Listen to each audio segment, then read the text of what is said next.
A gruesome discovery at an empty intersection. She was a total innocent person that just happened to be the target of a deranged murder. A dangerous suspect with a terrifying vendetta. He had said, "You cost me my job, and I will get you for this." Lieutenant Joe Kenda launches an international manhunt for a killer on the run. We had to stop this person because everything indicated that this was an act that could be repeated.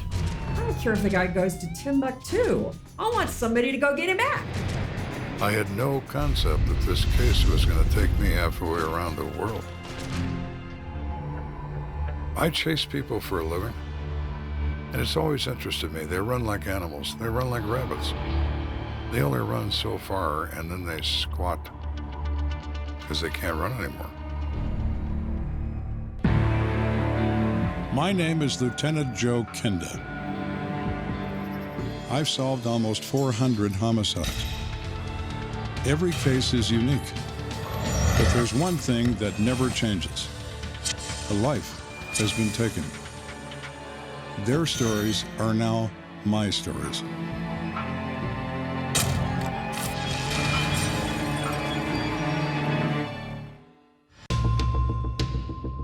September 17th, 1994. It's a typical Friday night for 18-year-old Gabriel Burns. After leaving a friend's party, Gabriel heads home on foot through the sleepy north end of town. I was walking home, and there's just enough of a hill when you're looking, you don't see what's down at the bottom. And I heard something, which I thought was a backfire. I didn't really think twice about it. As Gabriel reaches the street corner, he makes a discovery that fills him with dread. A pair of taillights in an otherwise empty intersection. As I got to the top of the hill, I'm kind of looking down. There's a car at the bottom at one of the lights, and it sat there through a couple of green lights and never went. I was thinking that maybe they were looking at a map and trying to get directions or something. Slowly, Gabriel approaches the car. He sees a woman in the driver's seat, but something seems amiss. I walked behind it, and I noticed glass on the ground, and there was a hole in the window. I went and looked inside. You could tell that she was shot. Gabriel races to the closest house and begins pounding on the front door. Hello? I had to knock on someone's door and wake them up. What's the matter? Just I need you to call 911. There's a girl, and she's been shot just down the road in a car. Just call 911, please. I'll call 911. Across town at the Colorado Springs Police Department, homicide detective Lieutenant Joe Kenda is working late at night when he receives an urgent call. Lieutenant Kenda.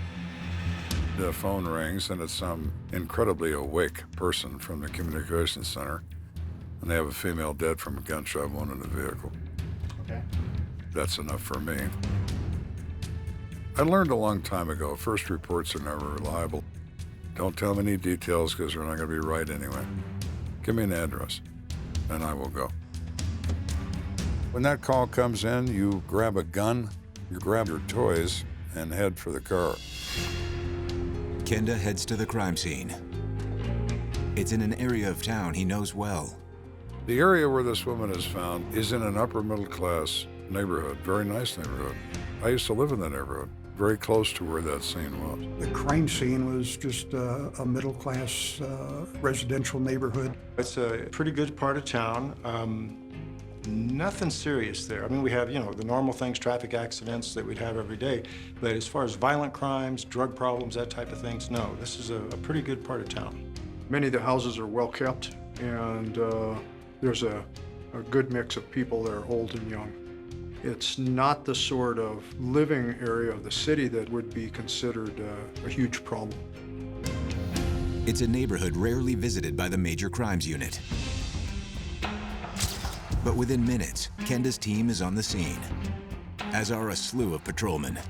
When we get there, of course, the uniforms are already there. They have Mr. Burns, our witness. He was very upset, of course. When I arrived, there were several emergency vehicles in the area, fire engines, several police cruisers. And the uniformed officers had already responded, had already established a barricade with tape. As his detectives cordon off the area, Kenda takes a moment to study what lies before him. When you look at crime scenes, they will speak to you if you let them.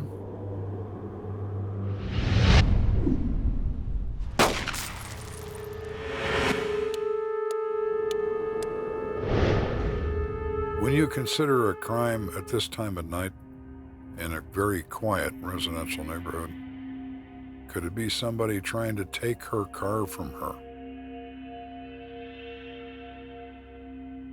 Well, then the question becomes obvious. If it was, why didn't they take it? They killed her. Why not take the car? Kick her in the street and drive off. It's not a carjacking. It seemed likely that either someone was sitting next to her in the car or opened the car door and shot her. Kenda hopes a closer look will provide some clues to the dead woman's fate. I walk up and look at this car. The driver's door glass is broken out from the inside. The glass is in the street. She has a single entry gunshot wound, 1.5 inches below the right eye. She has an exit wound on the left rear side of her head, and the bullet broke the window and then disappeared into the night. The car's engine is still running, and the transmission is still set to drive. Her foot is still putting pressure on that brake, even though she's dead. Whatever her body's doing at the instant death occurs, it's still doing it. Her body literally is frozen in time. Kenda turns off the ignition and takes a closer look at the victim. She is a white female in her 30s. She's wearing a uniform of a fast food restaurant. She has a name tag over her left breast that says Missy Berry, and under that it says assistant manager. It's clear to Kenda and his team that Missy Berry has been dead for more than an hour. She was already pale and with a yellowish tinge on her face. Her head was back against the driver's seat, and the back of her head was shattered and bloody. It was animalistic in its viciousness. And that's what struck me the most. When you do what I do for a living, in some ways you develop a heart made out of railroad steel. The victim's position in the driver's seat strikes Kenda as odd. What interests me about her posture is that she's relaxed. She hasn't been startled by somebody getting in the car with a gun. She's facing straight ahead when she's shot to death. That says a lot to me. The shooter is most likely known to her. That gunshot is a complete surprise to her. She's not alarmed by anything, and she's not afraid of who's in the car. There was no indication whatsoever that she saw what was coming. None. She knows somebody's there. She doesn't think anything's gonna happen. She was wrong. I look at the wound in her cheek. If you look at the size of the stippling, the black powder marks, and the size of the tattooing, you get an estimate as to range. It's looking like she was shot at close range. Kenda steps back to let the forensic team sweep the crime scene. They quickly discover a key piece of evidence. Lieutenant, we have something. We look further, we find an expended 9mm casing on the right front passenger floorboard, just under the seat. Kenda knows how the cartridge wound up there. Automatic pistols eject to the right and forward. When that shot is fired, that expended casing comes out of the gun, probably hit the windshield, bounced off the dash, wound up on the floor. The trajectory of the casing, coupled with the victim's wounds and the glass outside the vehicle, enables Kenda to determine the killer's precise location at the time of the shooting. This is not a random crime on the street. The passenger is who's responsible for this. She's shot from the right front seat by someone. There is no purse, no ID, no wallet, no anything in this car that belongs to this person who we assume is Missy Berry based on her uniform and the name tag. Run a listing on the car lists to Missy Berry, but it lists to a downtown address. So what was the victim doing on the north end of town in the dead of night? She's nowhere near home and is traveling in the opposite way. She is 15 miles from where she lives at 1:30 in the morning. What's she doing there? Kenda needs to create a more concrete timeline of the hours leading up to the murder. This woman, our victim, is in uniform. She's wearing her name tag. The odds are she was working. So let's go find that out. The uniformed officers already summoned the general manager, and Ruth Ludwig was waiting for us when we came there to the restroom. In any homicide case, the first step is to look at the victim. What's the victimology? Who are these people? How do they spend their time? Do they have a secret life? Kenda pulls Ruth Ludwig aside. So what's this all about, detectives? I'm sorry to have to call you in. And informs her a woman in a fast food uniform wearing Missy's name tag has been shot and killed. They said that they had found Missy shot to death in her car. I know this is quite shocking right now. I was shocked. I couldn't understand why anybody would want to hurt her. It really shook me up. She was friendly and personable. She was my best worker. According to Ruth, Missy was also a model employee. She was very dependable, and she would stay until all the work was done, and if it took her till 4 in the morning. Based on Ruth Ludwig's description, it's clear Missy Berry is the victim. It's also clear Ruth and Missy were not only co-workers, I can't believe this. She's like my daughter. It's okay. but good friends. We were very close. She talked to me about everything. Tell us about her. You know, what type of person was she? Everybody loved her. She would do anything for anybody and never give it a second thought and never expect anything in return. Seizing on the fact that Ruth and Missy were so close, Kenda turns the subject to Missy's personal life. Was there anyone in particular you could think of that maybe she didn't get along with? Do you know anyone else that Missy knew or that Missy had been having problems with? Yes. She did. Yes. And Ruth says, oh, yeah. Quite seriously. Who? There was a policeman. Policeman? Wow. That's certainly interesting.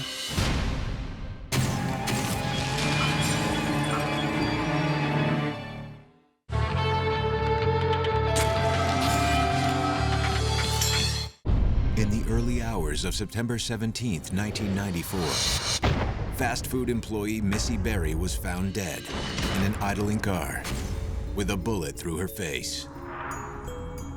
But who would want to murder a decent, hard-working woman like Missy? She was just a giving person. You know, if she had something and you needed it, you had it. She was a total innocent that just happened to be the target of a deranged person that killed her. Evidence has led Lieutenant Joe Kenda to Missy's workplace, a fast food restaurant on Academy Boulevard. While interviewing Missy's boss, Kenda has just learned that the murder victim had an enemy. There was an officer. A police officer? There was a policeman. Policeman?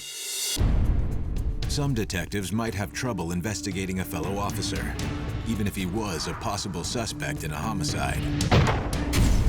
Not Kenda. He happens to be a cop? So what?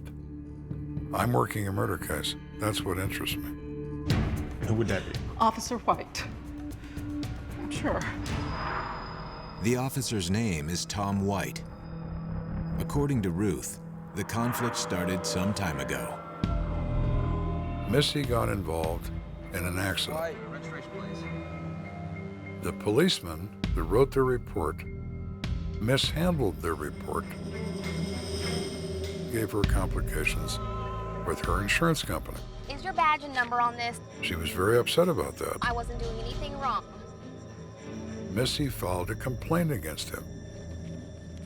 The officer was terminated from his employment with the police department. Would he believe it was Missy's fault? He could. He used to harass her.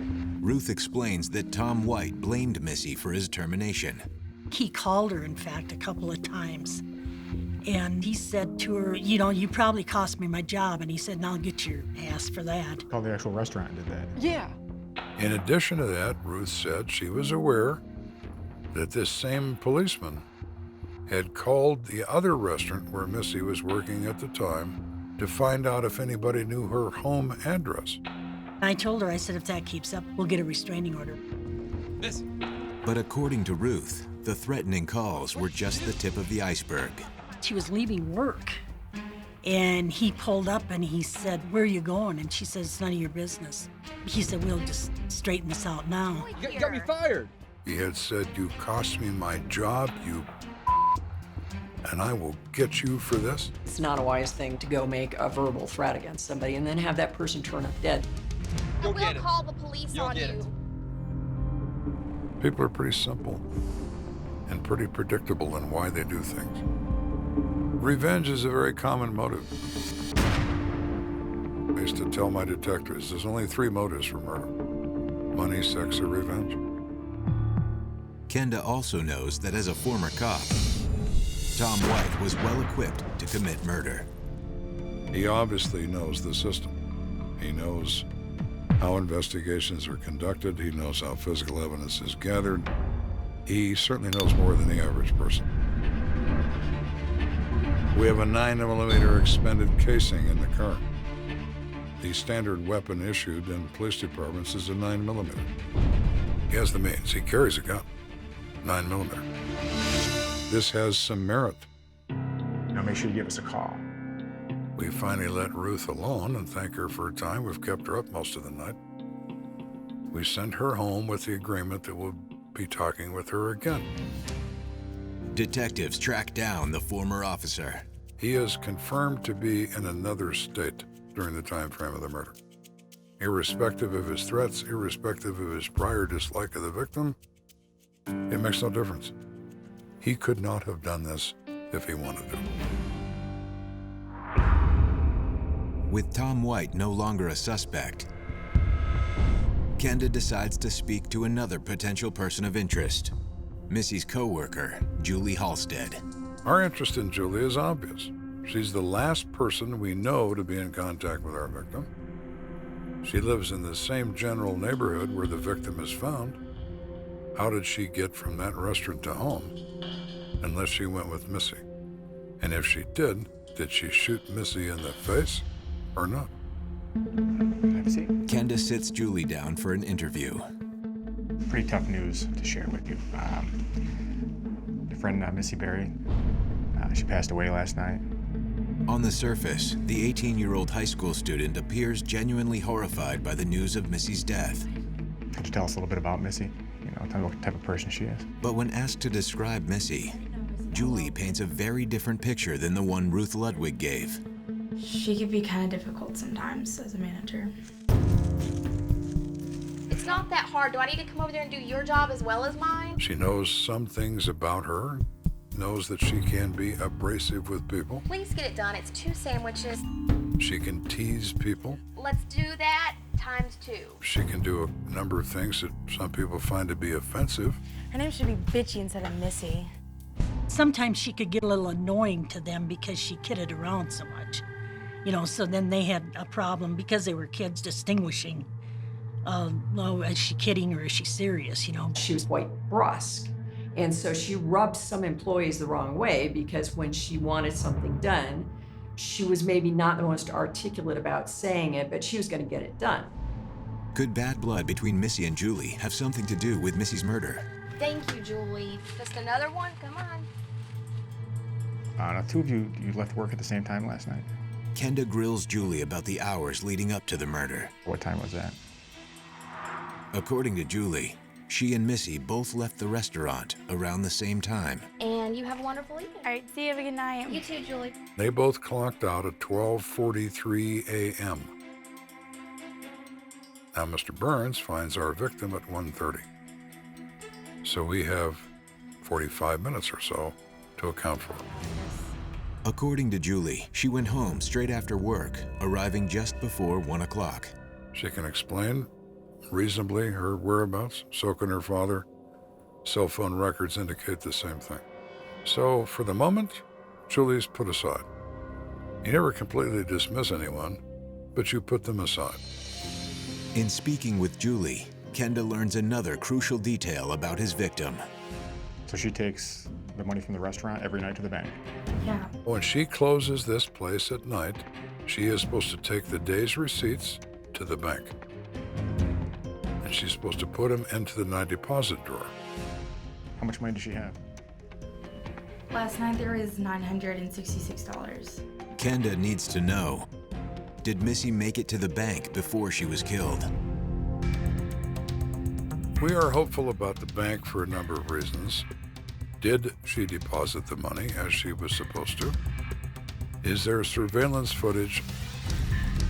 Could we see who might be in her car besides her? Kenda heads straight to the bank, where he asks to inspect the contents of the night deposit box. We contact the head cashier. Hi, how are you?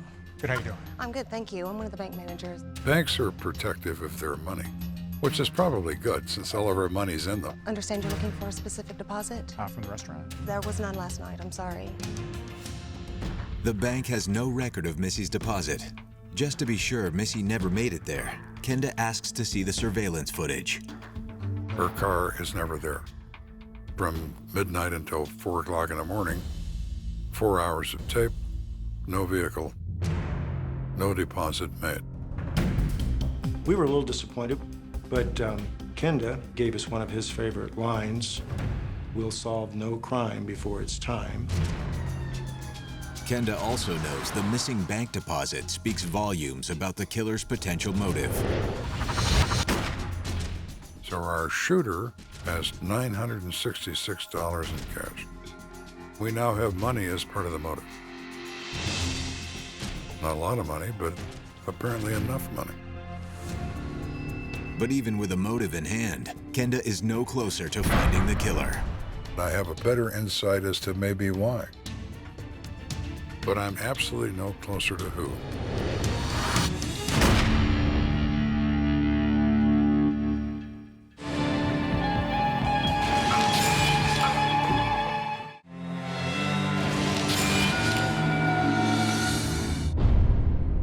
Less than 24 hours have passed since 32-year-old Missy Berry was murdered in the dead of night in a quiet suburban neighborhood.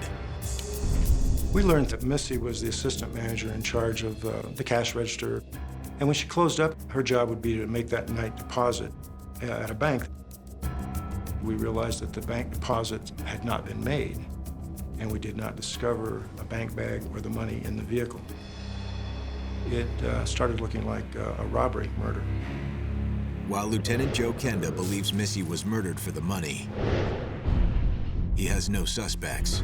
We're getting closer to a motive, or at least part of a motive. We're absolutely no closer to who. We're still not coming up with anybody that I really like. While reviewing his notes, Kenda recalls something Steve Janey, one of the responding officers, told him the night before. Earlier in the evening, he was responding to a burglar alarm call that was canceled while he was on his way. The officer stated that once the burglary call was canceled, he headed back toward his regular beat, which Kenda now realizes places the officer in the vicinity of the restaurant where Missy Berry worked, just minutes before closing time. Hey, Lieutenant, it's Jenny. You wanted to see me? How you doing? Thanks for coming in. Kenda wants to know if he remembers seeing any suspicious activity. Officer Janey drops a bombshell. As he was being called off that call, he sees a guy standing by the restaurant. And he thinks that's odd. What's he doing? Can you come here and talk to me for a second? He sees a white male, 16 to 19 years old, Sir. thin face, tall, What are you doing out here tonight? wearing a ball cap. Waiting for a ride. He is wearing a similar outfit to the uniforms worn at that restaurant. You work here? So he pulled in and talked to this kid for a few minutes and said, what are you doing? And the kid sort of said, I'm making a phone call, I'm waiting for a friend. Missy came out the door and this kid said, hey, Missy. And so the cop said, well, that seems legit.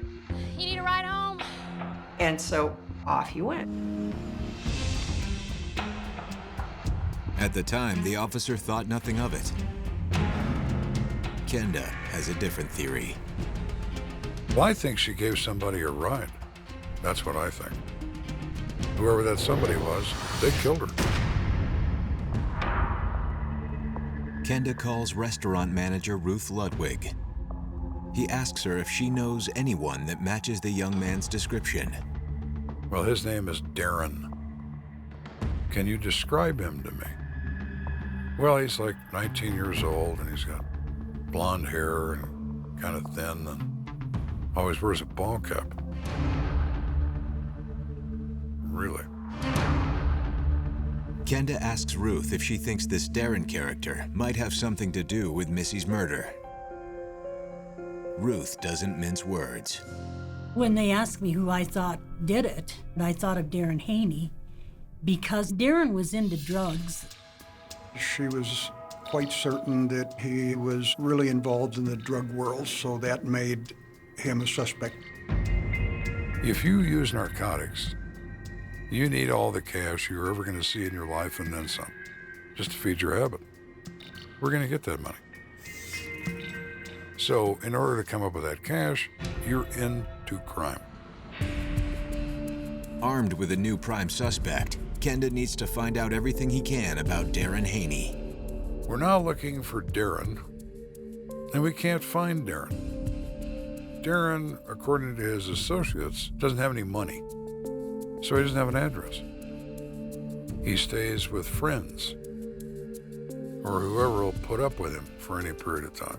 Darren, it turns out, is sort of in the wind.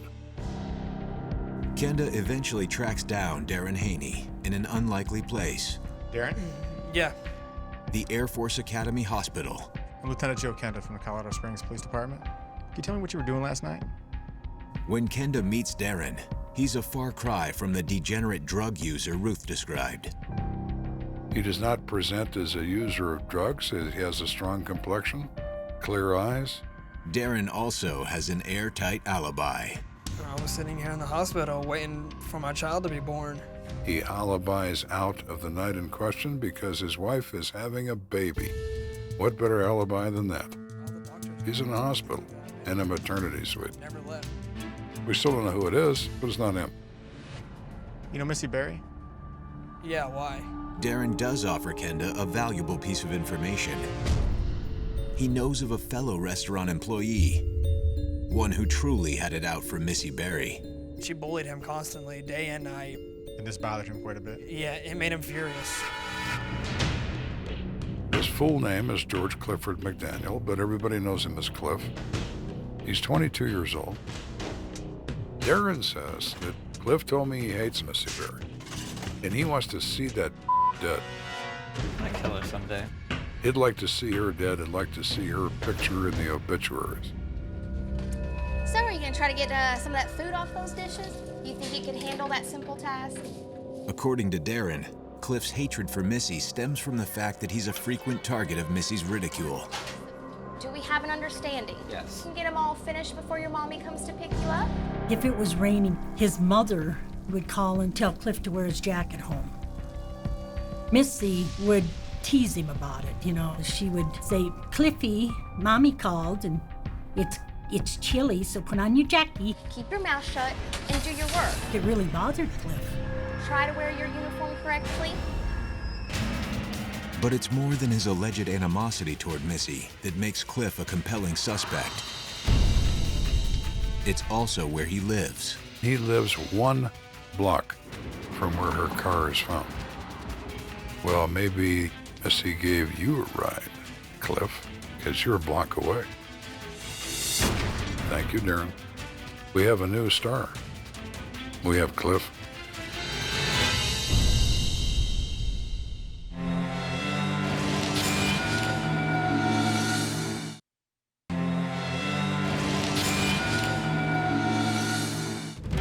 After a trio of dead-end leads, Lieutenant Joe Kenda finally has a solid suspect in the murder of Missy Berry.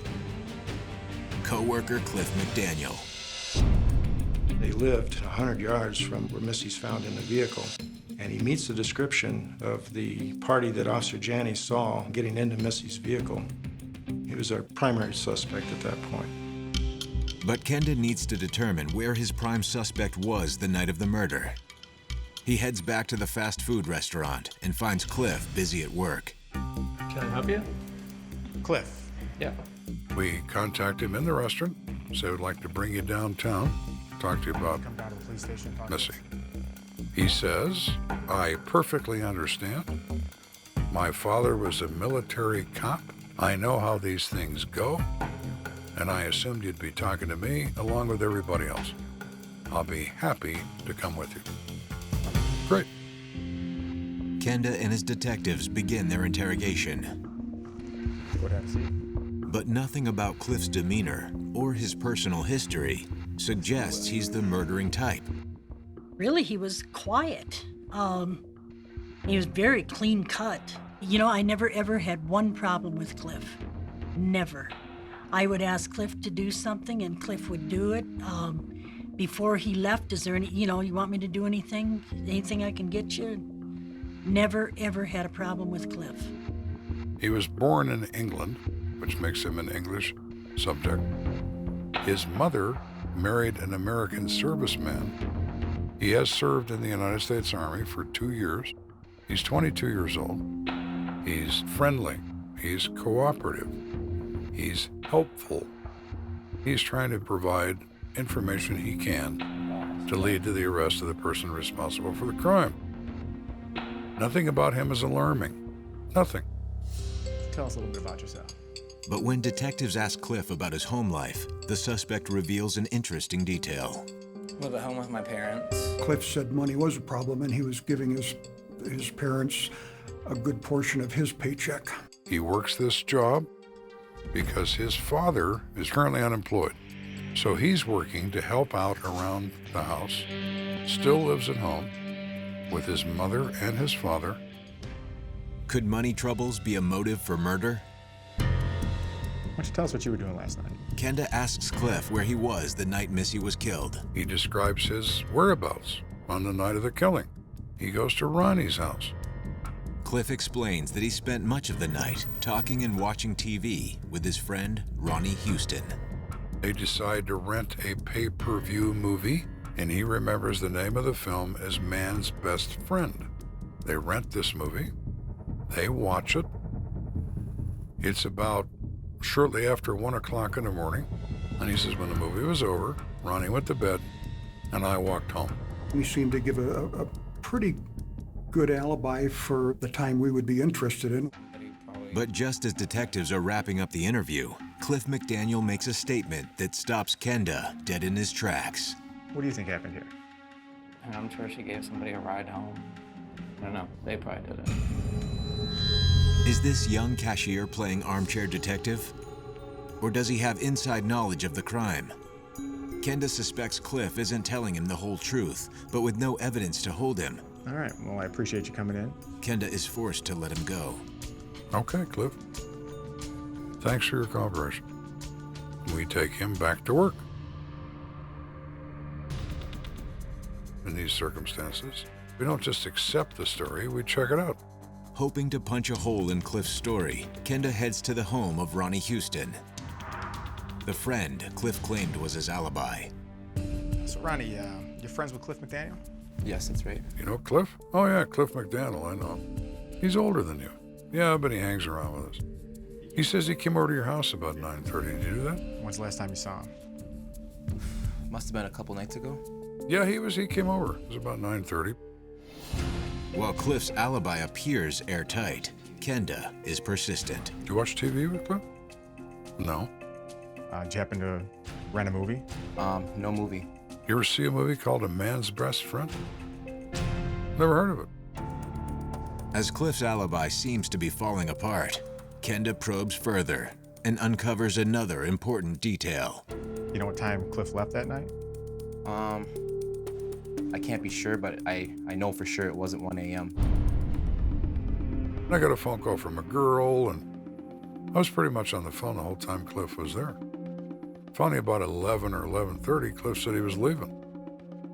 Ronnie's statement creates a critical 2-hour gap in Cliff's alibi.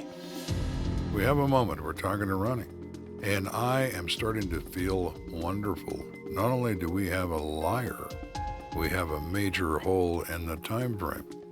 Cliff says he comes home around 20 after 1. Ronnie says he leaves his house at 11:30. We're expecting to get the usual, yeah, he was here, we watched the movie, okay, fine, thanks. No, he left. Excuse me.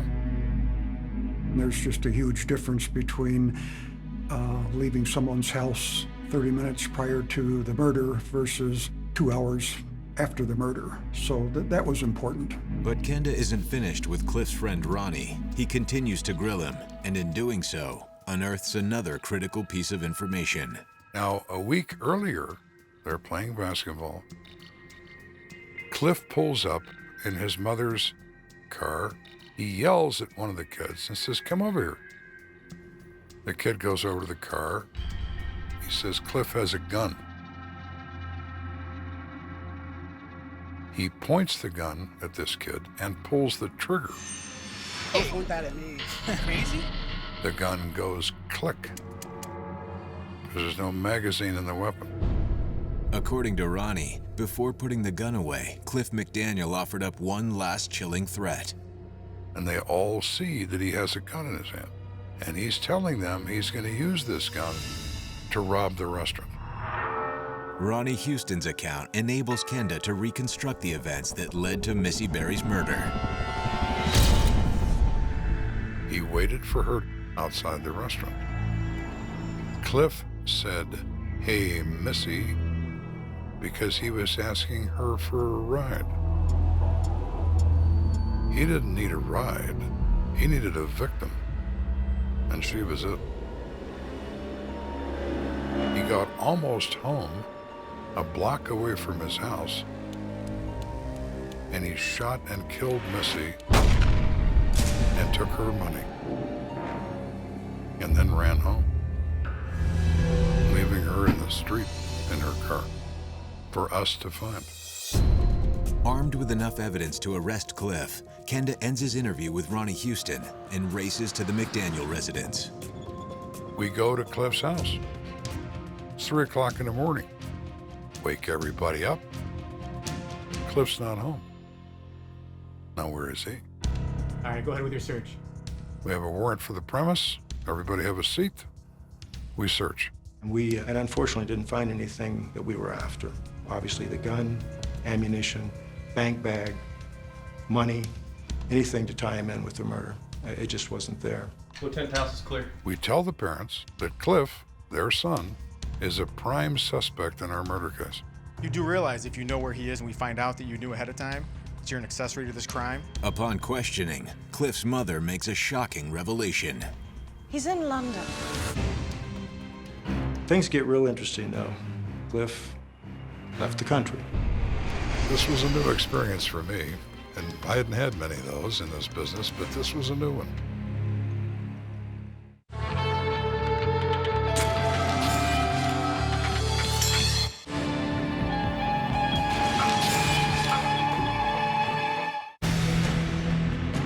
Lieutenant Joe Kenda finally has enough evidence to put Cliff McDaniel behind bars for the murder of his coworker, Missy Berry.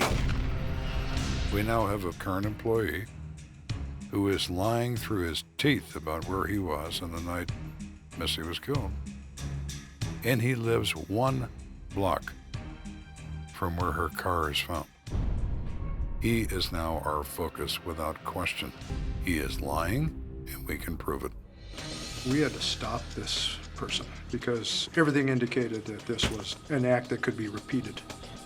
But in speaking with Cliff's parents, Kenda learns his prime suspect may have fled the country. Running is a terrible mistake, Clifford. It's a terrible mistake. It has guilt written all over it. When it turned out that the suspect had fled, not only was it disappointment, but it was alarming that he could be that far away from justice. Somebody gets charged with something and suddenly flees the country. Typically, you're thinking something's up. You know, if you're Missy Berry's parents, I don't care if the guy goes to Timbuktu. I want somebody to go get him back. We do some checking. We start looking around. Where is he? Okay. All right, then. How you doing? I'm Joe Kenda. We found the travel agent that arranged the one-way ticket, and we learned that it was a cash payment, one-way ticket to London. Cliff was adamant the travel agent know the reason for the trip. As the guy comes in, Hi. he speaks to the travel agent, I'm looking to go to London. explains that he's the guy that's going to England because his aunt died. The travel agent says, you know, you just can't show up in a foreign country because you need a passport, you need a few other things. And he said, well, I have a British passport. I'm a British citizen. Shows it to him. And he's right, he is. So the agent says, well, fine. You're basically going home. Here's your ticket. He said it a few times. He specifically said his aunt passed away. He then leaves, gets an airplane, goes to England. Perfect. The real implications of Cliff's one-way ticket are clear.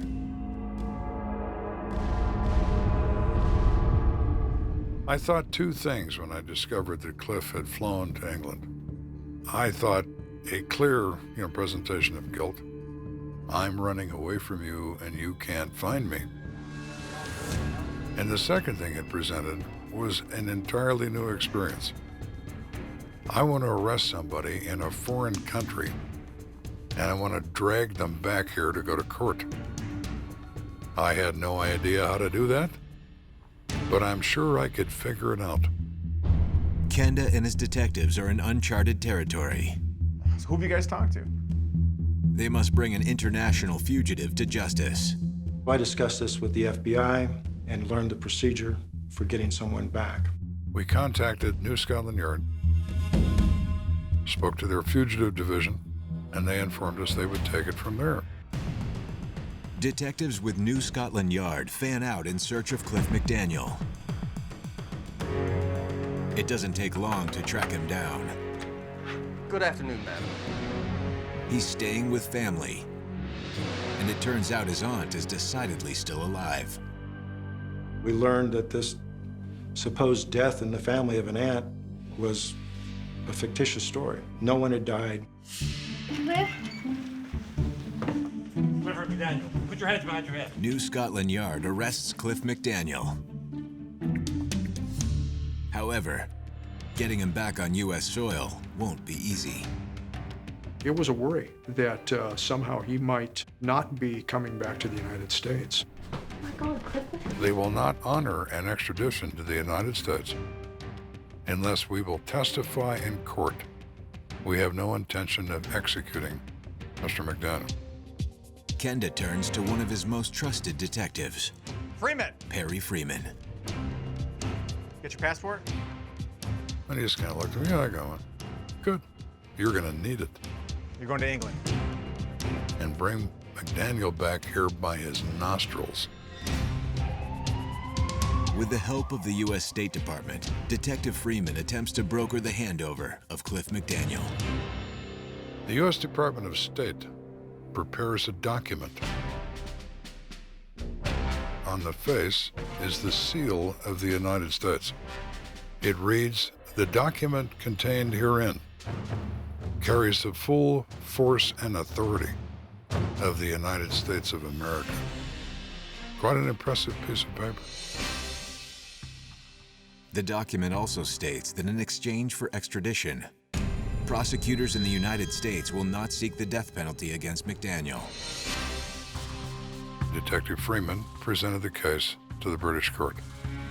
The Crown judge agreed that Mr. McDaniel was responsible for this crime and signed an international extradition warrant.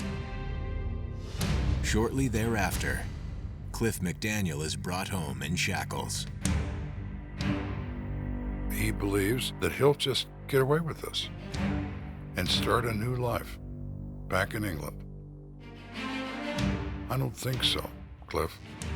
You have a bill to pay, and it's due. The stolen money and the murder weapon were never recovered. But Kenda's team has armed prosecutors with more than enough evidence to throw the book at McDaniel. He did not pass go. He went directly to jail. Clifford McDaniel is found guilty of 1 count of first-degree murder. A judge sentences Cliff to life in prison without the possibility of parole, where he remains today. At the end of the whole thing, I think people felt justice had been done. Still, there are many who never fully understood why Cliff McDaniel killed Missy Berry. Her last act in life was one of kindness, and as it turned out later, she gave a ride to the individual that decided to end her life. What more harmless thing could you do than be an assistant manager of a restaurant and work hard and be dedicated to your job and have your life taken from you by someone who has no idea what life is about? He thought he was going to be able to kill her, take the money, go right back to his normal life, and nobody ever know. What in your wee hamster trap of a brain made this suddenly seem like a good idea? To this day, I have often wondered why. I just don't know. I think he thought he was smarter than the average person. And he thought he could commit a crime and get away with it. I chase people for a living, and it's always interested me. They run like animals. They run like rabbits. They only run so far, and then they squat and believe they become invisible because they can't run anymore. Cliff runs the furthest of all the rabbits, but he still squats. And he still gets seen.